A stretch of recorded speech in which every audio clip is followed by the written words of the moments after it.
শিক্ষক দিৱস উপলক্ষে চৌধুৰী বজাৰ আৰ্টছ জুনিয়ৰ কলেজত উলহ মালহেৰে শিক্ষক দিৱস উদযাপন কৰা হয়। হোজাই জিলাৰ চৌধুৰী বজাৰ আৰ্টছ জুনিয়ৰ কলেজত অসমৰ বিভিন্ন প্ৰান্তৰ লগতে সংগতি ৰাখি বন্তি প্ৰজ্বলনেৰে আৰম্ভ কৰি বিভিন্ন কাৰ্যসূচীৰে সজাই তোলা হয় শিক্ষক দিৱস।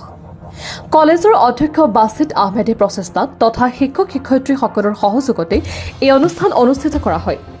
চৌধুৰী বজাৰ আৰ্টছ জুনিয়ৰ কলেজৰ ছাত্ৰ ছাত্ৰীসকলে শিক্ষাগুৰুসকলৰ উদ্দেশ্যেৰে কয়, জীৱনৰ আদি পাঠ গ্ৰহণৰ পৰা আৰম্ভ কৰি আনুষ্ঠানিক আৰু অনানুষ্ঠানিক শিক্ষা আহৰণৰ ক্ষেত্ৰত যিসকল চিৰনমস্য গুৰুৰ সান্নিধ্য লাভ কৰিছোঁ, সেইসকল শিক্ষাগুৰুক আজিৰ এই পবিত্ৰ ক্ষণত শ্ৰদ্ধাৰে স্মৰণ কৰে। আজি 5 ছেপ্টেম্বৰ প্ৰতি বছৰৰ দৰে আমাৰ চৌধুৰী বজাৰ আৰ্টছ জুনিয়ৰ কলেজত আমাৰ মৰমৰ ছাত্ৰ ছাত্ৰীসকলে শিক্ষক দিৱস উপলক্ষে আজি আমাৰ চৌধুৰী বজাৰ আৰ্টছ জুনিয়ৰ কলেজত শিক্ষক দিৱস উলহ মালহেৰে উদযাপন কৰিছে।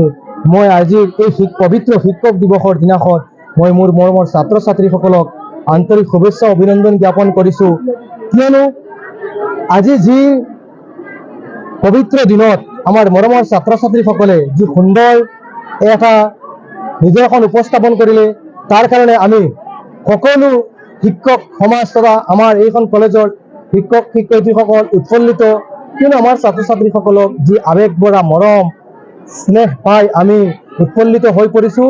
লগতে আমি আমাৰ ছাত্ৰ ছাত্ৰীসকলৰ উজ্জ্বল ভৱিষ্যত কামনা কৰিছোঁ। আৰু আমাৰ আজিৰ যিসকল ছাত্ৰ ছাত্ৰী, এই ছাত্ৰ ছাত্ৰীসকল এটা সময়ত এজন উচ্চ শিক্ষিত, এজন সুনাগৰিক, এজন মানুহ হিচাপে সমাজত প্ৰতিষ্ঠিত হ'ব বিচাৰে।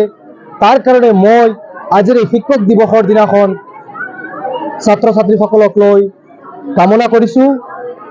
লগতে এই যিটো পৰম্পৰা শিক্ষক দিৱস, এই পৰম্পৰাটো যাতে আজীৱন চলি থাকে, কিয়নো এইটো আমাৰ মহান শিক্ষা দাৰ্শনিক ডক্টৰ সৰ্বপল্লী ৰাধাকৃষ্ণণৰ জন্মদিৱস উপলক্ষে পালন কৰা হয়। আৰু তেখেতৰ আজিৰ এই দিনটোত আমি প্ৰথম কাৰ্যসূচী মতে বন্তি প্ৰজ্বলনেৰে আৰম্ভ কৰি তেখেতক শ্ৰদ্ধাৰে কৰিছে আমাৰ ছাত্ৰ ছাত্ৰীসকল তথা আমাৰ এইখন কলেজৰ শিক্ষক শিক্ষয়িত্ৰীসকলে।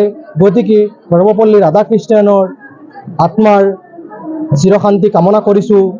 সদৌশেষত সকলোৰে সুস্বাস্থ্য কামনা কৰিছোঁ আৰু আজীৱন যাতে এই শিক্ষকসকলক সন্মান যিটো জনোৱা, সেই নৱপ্ৰজন্মই যাতে এইসমূহ দেখি তাৰ পৰা এটা উৎসাহ উদ্দীপনা পায়, তাৰ কাৰণে সকলোকে আহ্বান জনাইছোঁ আৰু লগতে সকলোৰে সুস্বাস্থ্য কামনা কৰিছোঁ। ধন্যবাদ। হোজাইৰ পৰা আব্দুল কালামৰ ৰিপৰ্ট, সুহানা লাইভ।